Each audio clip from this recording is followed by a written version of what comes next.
आप तमाम साथियों को ऋषिकेश पाठक का प्यार भरा नमस्कार। बहुत ही छोटी ट्रेनिंग ट्रेनिंग का कहूँ, आज ये सिंपल वीडियो आप समझ सकते हैं। 12-14 मिनट में बहुत सारी बातों को रखने की, समझाने की कोशिश करूंगा। 5 व्यक्तित्व पे थोड़ी थोड़ी चर्चा करूंगा। बहुत डिटेल पे चर्चा करना इम्पॉसिबल है, नामुमकिन है इतने कम समय में। लेकिन मैं आपको फील कराने की जरूर कोशिश करूंगा कि जिंदगी में अगर इनकी 1% भी पद्धति को आपने अपने जीवन में उतार लिया तो कहां से कहां तक आप पहुंच सकते हैं। दुनिया में हर इंसान अनोखा होता है। आपके अंदर भी कुछ परमात्मा ने ऐसी शक्तियां दी हैं। बस जिन शक्तियों को पहचान लिया आपने, तो आप जो आज हैं वो कल नहीं रहेंगे।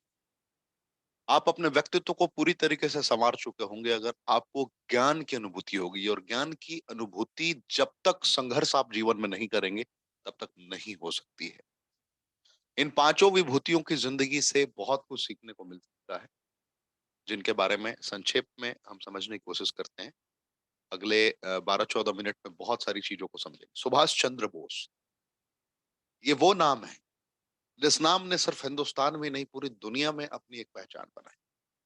कहते हैं कि इनके लीडरशिप की चर्चाएं, इनकी बातें विश्व के बड़े बड़े तानाशाह तक करते रहे। विश्व के बड़े बड़े तानाशाहों से जब इनकी मुलाकात हुई, आप समझ रहे हैं ना मैं किन की बात कर रहा हूं। लोग लगातार शॉक्ड रहते थे इनकी रणनीतियों को देखकर। इनके बारे में अलग अलग कहानियां बताई गई। एडोल्फ हिटलर अपना क्लोन रखा करते थे, अपनी तरह लोगों को रखा करते थे कि कोई डायरेक्टली उनसे मिल ना पाए। चंद्र सुभाष चंद्र बोस साहब की ये क्षमता थी कि वो पहचान सकते थे। पहचान लिया था उन्होंने। बहुत अलग अलग तरीके की संरचनाओं से ये अलग कहानी को जन्म देने का सामर्थ्य रखते थे। मैं इनके बारे में बस यही कह सकता हूँ कि अगर इनकी जिंदगी से हम 0.1% भी सीखते हैं तो हम बहुत आगे जा सकते हैं। मैं जो व्यक्तिगत तौर पे समझ पाता हूँ, आपने बहुत सारे वक्ताओं के मुखारबिन से सुना होगा इनकी जिंदगी को। बहुत सारी चीजें यहाँ पे लिखी हुई है, कैसे आप इनका जन्म हुआ, कब इनका जन्म हुआ, कहाँ इनका जन्म हुआ, सारी बातें आपके स्क्रीन पर भी है और मैं फील भी करा सकता हूँ। लेकिन इससे ज्यादा मायने ये रखता है कि अगर संक्षेप में इनकी जिंदगी का अगर निचोड़ समझने की कोशिश की जाए, तो कहा जाता है कि जिंदगी में सुभाष चंद्र बोस जी की जिंदगी का सबसे अहम पहलू अगर कोई है, तो वो एक लाइन के माध्यम से मैं डिफाइन कर सकता हूं आपको कि जिंदगी में जीत सिर्फ हथियारों के बदौलत नहीं जीती जाती। जीत हौसलों के बदौलत जीती जाती है। और जिसके पास हौसला है उसी के पास धैर्य है, और जिसके पास हौसला और धैर्य है उसके पास सारी शक्तियां होंगी। सारी शक्तियां होती है। बड़े बड़े समर्थवान भी सिर्फ हौसला और धैर्य की बदौलत, जो इंसान खड़ा है उससे हिल जाते हैं। उसका जीता जागता उदाहरण सुभाष चंद्र बोस जी रहे। इनकी जिंदगी से हम सबसे बेहतरीन सीख सकते हैं कि अगर एक बार कमिटमेंट कर लिया, अगर हम किसी भी लक्ष्य को साध लें, तो उस कार्य को करने के लिए भले ही हमारे पास वर्तमान में संसाधन उपलब्ध ना हो, लेकिन उन संसाधनों की संपूर्ण राह निर्मित करने का सामर्थ्य जुटा सकते हैं। सो कमिटमेंट इज वेरी इंपॉर्टेंट। कोई भी काम आप करने की सोच रहे हो, किसी भी कार्य को सिद्ध करने का सोच रहे हो, आप बहुत बड़े लेवल पे काम कर सकते हैं। पूरे भारत को एकजुट करने का जो संकल्प रहा, भारत को एक अलग जोन में ले जाने की जो जिद रही, इसने ही इन्हें आम से खास बना दिया।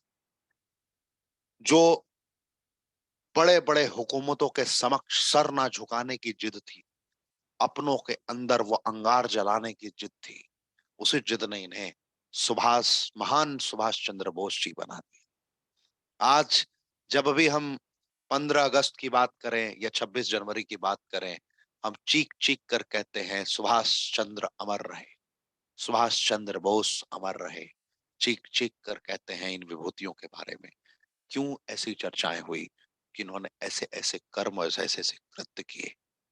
फील कर सकते हैं आप, एहसास कर सकते हैं। भारत के सेना को एक अलग दिशा देने की कोशिश की इन्होंने। अपनी एक स्पेशल फोर्स तैयार की। प्रशिक्षण प्रणाली के क्या मायने होते हैं उसको इन्होंने फील कराया। फियरलेस टीम तैयार किया, ऐसा टीम जिस टीम के अंदर सिर्फ एक ही जज्बा है, वो है जीत का। वो टीम समर्थवान हो या ना हो, उस टीम के अंदर वो जीतने की एक ज्योति जला दी थी, जिस लौ को, जिस ज्योति को कोई बुझा ना पाया। कहते हैं कि इनकी ललकार और इनकी क्षमताओं के समक्ष बड़े बड़े सुरमाओं ने घुटने टेकने वाले मनस्थिति की करीब पहुंच गए थे। बहुत सारे लोग हिल गए थे इनकी सोच और इनके समर्पण को देखकर। लोगों को लगा कि सब कुछ अलग थलग हो सकता है, इसलिए इस इंसान को रोको।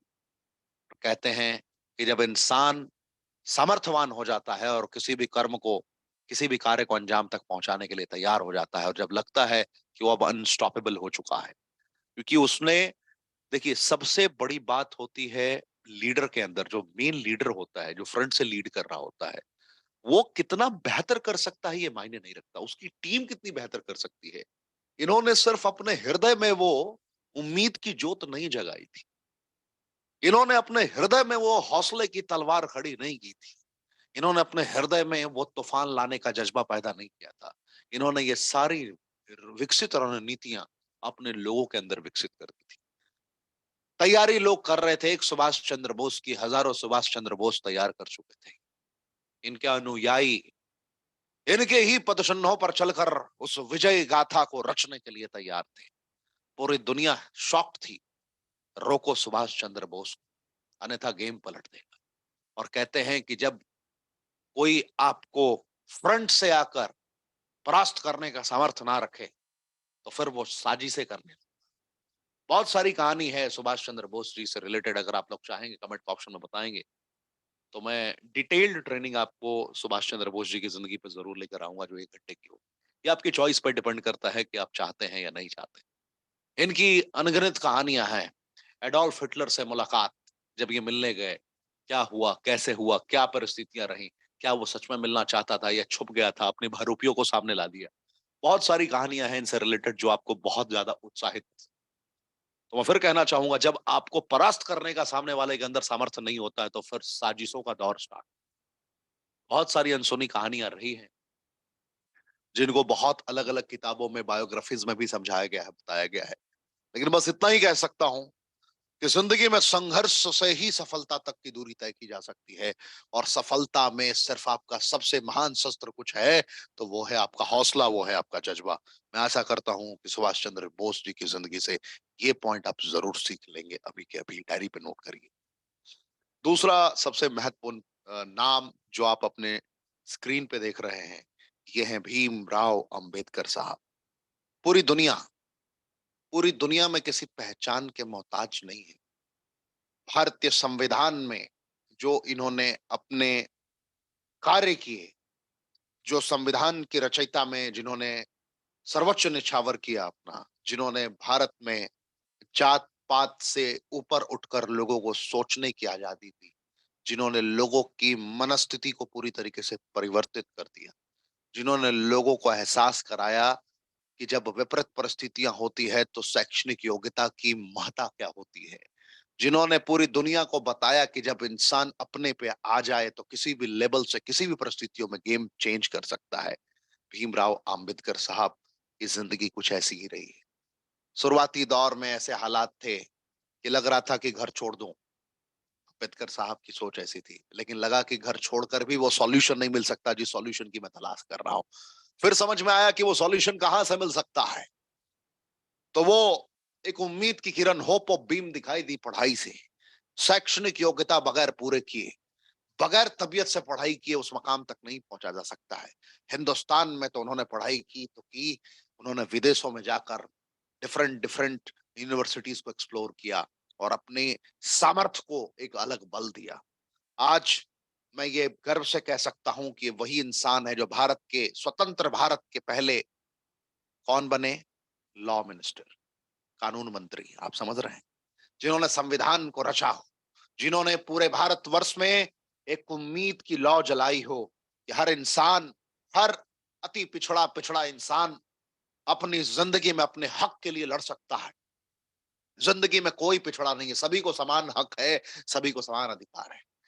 किसी जमाने में बहुत बड़े लेवल पे अत्याचार का सामना करना पड़ता था बहुतों को, लेकिन सारी धारणाओं को नस्तो नाबूद करते हुए, खत्म करते हुए बाबा साहब ने एक अलग ही मनस्थिति को विकसित कर दिया। कभी भी इनकी रचनाओं को कभी कोई भुला नहीं पाएगा, इनके एहसानों को कोई भुला नहीं पाएगा। सबको समान हक दिलाकर, सबको एक बेहतर ज़िंदगी की अनुभूति कराकर के दुनिया से चले गए।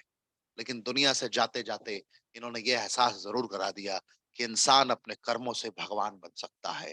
इंसान अपने कर्मों से किसी के हृदय में ताउम्र ज़िंदा रह सकता है, और इन्होंने ऐसे ही कुछ कार्य किए। इन्होंने बहुत बड़े लेवल पे शिक्षा के क्षेत्र में एहसास कराया लोगों को कि जीता जा सकता है। भारतीय संविधान और आपके मौलिक अधिकारों को समझने हेतु इन्होंने बहुत कर्म किए, बहुत सारे रास्ते बनाए, और आप लोगों के लिए ज़िंदगी में दर-दर जो भटकते थे, उनको भटकाव से अ, अलग करके एक बेहतर ज़िंदगी की ओर लेकर आए। इनका समाज के प्रति, पिछड़े के प्रति, और जो बिल्कुल द्रवित थे, विचलित रहते थे, ऐसे लोगों के प्रति इन्होंने बहुत अलग तरीके से आउट ऑफ द बॉक्स सोचा, और उनकी जिंदगी में एक उम्मीद की किरण बनकर आए और उनकी जिंदगी को बिल्कुल सही मायनों में बसा दिया। अंबेडकर साहब की जिंदगी को भी किसी भी सूरत में, किसी भी परिस्थिति में नजरअंदाज नहीं किया जा सकता है। ये बहुतों के आज या तो भगवान है। बहुत सारे शहरों को मैंने देखा है हिंदुस्तान में, जब अंबेडकर जयंती का दिन होता है, उस वक्त लोग इनके नाम पे उपवास भी रखते हैं। आप इमेजिन कीजिए कि ऐसे योद्धा जिन्होंने लोगों के कितनी पीढ़ियों को तार दिया अपनी एक कुशल रणनीति की बदौलत, आज हिंदुस्तान में जब जब 26 जनवरी को किसी भी राज्यपाल के द्वारा या किसी गवर्नर के द्वारा जब झंडा तोलन होता है, उस वक्त के नजारे पूरी दुनिया को चीख चीख कर बताते हैं कि इसी संविधान की वजह से आज भारत के नजारे ऐसे हैं। आज दुनिया के पटल पर आप कहीं भी देखिए, आज भारत अगर उच्चतम शिखर पर आपको दिखाई देता है, आज आज अगर विकासशील देशों में जिस अंदाज से भारत की एक अलग पद्धति विकसित होती हुई जा रही है, जहां रूस की बात की जाए, जहां अमेरिका की बात की जाए, विश्व के बड़े बड़े शक्तिशाली देशों की बात की जाए, विश्व के शक्तिशाली देशों के जो मुख्य कर्ता धर्ता है, वो भी आज हिंदुस्तान को अपने सराखों पर रखने की कोशिश करते हैं, अपने हृदय मन में बसाने की कोशिश करते हैं, हिंदुस्तान से मित्रता करने की कोशिश करते हैं। और आज हिंदुस्तान अगर इस मकाम पे लगातार अपनी क्षमता को बरकरार रख पाने में, मेंटेन अगर रख पा रहा है, तो उसके पीछे अगर सबसे बड़ा रोल कहा जाए बैकबोन, कहते हैं कि आपकी शरीर कितनी भी मजबूत हो, अगर रीढ़ की हड्डी सुदृढ़ नहीं है तो आप खड़े नहीं रह पाएंगे। और अगर कोई रीढ़ की हड्डी बनकर भारत को जिसने सींचा है, जिसने भारत को संविधान दिया, जिसने भारत को एक अलग जीने का नजरिया दिखाया, वो भी बाबा साहब अम्बेडकर साहब ही रहे हैं। आप उनकी जिंदगी से बहुत कुछ सीख सकते हैं भारत की उन्नति में, और भारत के इस लेवल तक पहुंचने में बहुत बड़ा रोल बाबा साहब अम्बेडकर का रहा है। इनके कार्यों को और इनकी गाथाओं को कभी भुलाया नहीं जा सकता। अगर आप चाहते हैं कि इनकी ट्रेनिंग मॉड्यूल को भी मैं कंप्लीट आपके समक्ष लेकर आऊं, तो कमेंट के ऑप्शन में आप मुझे बता सकते हैं, जरूर इन पे मैं विचार करूंगा और अलग तरीके से आपको ये ट्रेनिंग मॉड्यूल दूंगा। याद रखिए, जिंदगी में स्वामी विवेकानंद जी को कैसे आप भुला सकते हैं। ब्रदर्स एंड सिस्टर्स, याद तो होगा ये लाइन, आपको बहुत दफे सुनने को मिला होगा। जहां लोग नजरअंदाज कर रहे थे, इनके शब्द और शब्दावली के सामर्थ्य को सुनने के बाद पूरी दुनिया शॉक्ड रह गई कि कोई इतना बेहतर अंदाज में भी शब्दों की प्रस्तुति करने का सामर्थ्य रखता है। पूरी दुनिया को इन्होंने शॉक्ड कर दिया। इन्होंने भारत में अलग तरीके से लोगों को तैयार करने की मनस्थिति को विकसित किया। आज भी इनका रामकृष्ण मिशन और बेलूर मठ कोलकाता में बहुत प्रचलित है। आपने देखा भी होगा, आपने सुना भी होगा। इन्होंने पूरी दुनिया में अपनी एक अलग छवि बनाई। अध्यात्म के रास्ते पे चलकर इन्होंने जो उपलब्धियां हासिल की, जो सत्य को इन्होंने पहचाना, जो इन्होंने युवाओं को एक अलग शक्ति प्रदान करने हेतु कर्तव्यनिष्ठ इरादों के साथ कनेक्ट करने की जो क्षमताओं को विकसित कराया, ये भी इसे कभी कोई भूल नहीं सकता। इनके कार्यों को, युवाओं को किस तरीके से इन्होंने प्रोत्साहित किया, जिंदगी जीने के सारे मायनों से लोगों को कनेक्ट करा दिया। अगर इनकी जिंदगी की संपूर्ण शिक्षाओं को आपने ग्रहण कर लिया, संपूर्ण शिक्षा तो कहना गलत होगा, इनकी जिंदगी की 1% भी क्षमताओं को अगर आपने जीवन में उतार लिया, तो आपकी जीवन महान से महानतम तक लेवल तक पहुंच सकती है। युवाओं के अंदर जो नेतृत्व करने की क्षमताएं हैं उसको पहचान कर उनको विकसित करने की एक दिशा निर्देशित की इन्होंने। आत्म कहते हैं, आत्मनिरीक्षण जब आप करेंगे, अगर आप खुद को पहचानने की कोशिश करेंगे, जब आप खुद को एहसास करते हुए कर्मेंद्रियों को जागृत करने की कोशिश करना स्टार्ट करेंगे, तो आपकी जिंदगी में वो मिल सकता है जो आपने कभी सपने में सोचा हो। तो इन्होंने खुद से खुद की तलाश करने की विधियों को विकसित करवाया। इन्होंने आपके अंदर के सामर्थ्य को जगाने की कोशिश की अपनी अलग छवि के माध्यम से। इन्होंने सत्य को पहचानने के लिए इन्होंने धर्म के आखिरी लेवल तक पहुंचने का निर्णय लिया। दुनियादारी छोड़कर उस अध्यात्म के शरण में पहुंचे जहां से इन्हें सत्य की प्राप्ति हुई, जहां से इन्होंने सत्य को महसूस किया। कहते हैं सत्य को जानना और सत्य को पहचानने में बड़ा फर्क होता है।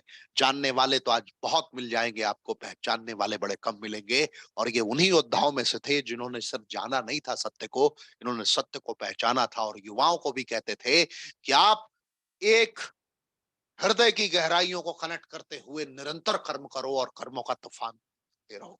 इनकी जिंदगी से बहुत कुछ हमें सीखने को मिल सकता है। आप ऐसे योद्धाओं की जिंदगी के बारे में निरंतर सीखते रहे जहां से भी मौका मिले जाने। अगर आप चाहते हैं कि इनके बारे में भी मैं डिटेल्ड ट्रेनिंग लाऊं तो कमेंट के ऑप्शन में आप जरूर बताएं। जिस पे आपकी कमेंट ज्यादा होगी उस पे मैं आपके लिए वीडियोस प्रस्तुत निश्चितता करूंगा। रविंद्रनाथ टैगोर साहब ये भी किसी पहचान के मोहताज नहीं है। याद रखिए, पूरी दुनिया में अपनी पहचान बनाने वाले, पूरी दुनिया में जिसने पहचान अपनी बनाई हो, जिन्होंने इंडियन नेशनल एंथम फील कर पा रहे हैं आप, जिसने नेशनल एंथम को ही सींचा हो, तैयार किया हो, बुना हो, बनाया हो, वो कैसे महानतम इंसान हो सकते हैं। उनकी जिंदगी से भी हमें बहुत कुछ सीखने को मिलता है। आर्ट एंड लिटरेचर के क्षेत्र में आप अगर देखने की कोशिश करेंगे, विश्व स्तरीय मंडल पे अगर हम समझने की कोशिश करेंगे, एजुकेशन के प्रारूपों की गहराई को अगर महसूस करने की कोशिश करेंगे, तो हर तरीके से इनकी जिंदगी अद्वितीय रही है, अकल्पनीय रही है। निरंतर लोगों के लिए एक प्रेरणा स्रोत रहे हैं। इनकी जिंदगी कि अगर हमने कुछ पहलुओं को भी अपने जीवन में उतार लिया तो महान से महानतम लेवल तक पहुंच सकते हैं, बहुत बड़े लेवल पे पहुंच सकते हैं। इनकी जिंदगी में भी अगर आप चाहते हैं, बड़े शॉर्ट में संक्षेप में एक एक लाइन, दो दो लाइन पे मैं इनकी चर्चाएं कर रहा हूँ, क्योंकि मैं देखना चाहता हूँ कि इन पांचों में से किनकी आप वीडियो यथाशीघ्र चाहते हैं, किस पे आप ट्रेनिंग चाहते हैं, मैं उन पे आपके लिए लेकर आऊंगा। महात्मा गांधी नाम तो यकीनन आपने महसूस किया होगा, और नहीं किया होगा तो एक बार नोट निकाल के चेक कर लीजिए, आपको आइडिया जरूर हो जाएगा बेहतर तरीके से। भारतीय रुपीस है ना। तो ये वही दिग्गज है जिन्होंने पूरे भारत वर्ष में एक अलग क्रांति की शुरुआत की। एक ऐसी क्रांति जो हिंसा नहीं, अहिंसा परमो धर्मा, अहिंसा परमो धर्मों को एक दिशा दी। जहां पे लोग मार रहे थे, एक दूसरे को काट रहे थे, वहां पे अहिंसा से लोगों को एक करने की कोशिश की उन्होंने, और अहिंसा के सफर में उस तरीके से निकले कि लोगों को इन्होंने अपना कर दिया। अनुशासित जीवन और साधारण जिंदगी के जीते जागते ये लाइव एग्जाम्पल थे, जिन्होंने एहसास कराया। एक वक्त की बात है कि लोगों ने इनको ट्रेन से उतार दिया था। कहते हैं कि इनको काला देखकर, इनको इनकी वेशभूषा देखकर इनको उतार दिया गया ट्रेन से।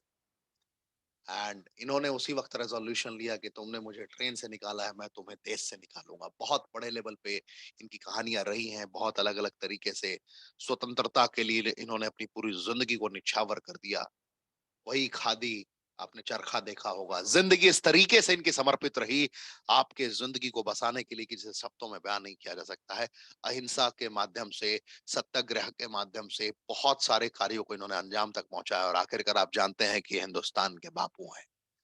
तो बहुत सारे पहलुओं पर चर्चाएं की जा सकती हैं। मैंने बस आपको बताया कि जिंदगी में जीतना है तो किस तरीके से जी सकते हैं। आपको खुद पे यकीन रखना है, और बोस साहब की जिंदगी पे ये दो किताबें हैं, believe in yourself and the untold story of an inconvenient nationalist. Bose साहब की जिंदगी है, आप ये दो किताबें पढ़िए, बहुत काम आएंगी आपकी जिंदगी में। मैं आशा करता हूं कि आपको ये समझ में थोड़ा बहुत जरूर आया हो। जो भी आप चाहेंगे इन पांचों पे ट्रेनिंग मैं आपके लिए लेकर आऊंगा, मैं ये कमिटमेंट करता हूं आपसे। और विद इन अ वीक लाऊंगा, एक हफ्ते के अंदर लाऊंगा। ज्यादा से ज्यादा कमेंट करिए। अगर आपकी डिमांड है इन पांचों दिग्गजों में से जिन पर भी आप कंप्लीट वीडियो चाहते हैं, आप मुझे बताएं, मैं आपके लिए जरूर लाऊंगा। Thank you. जय हिंद।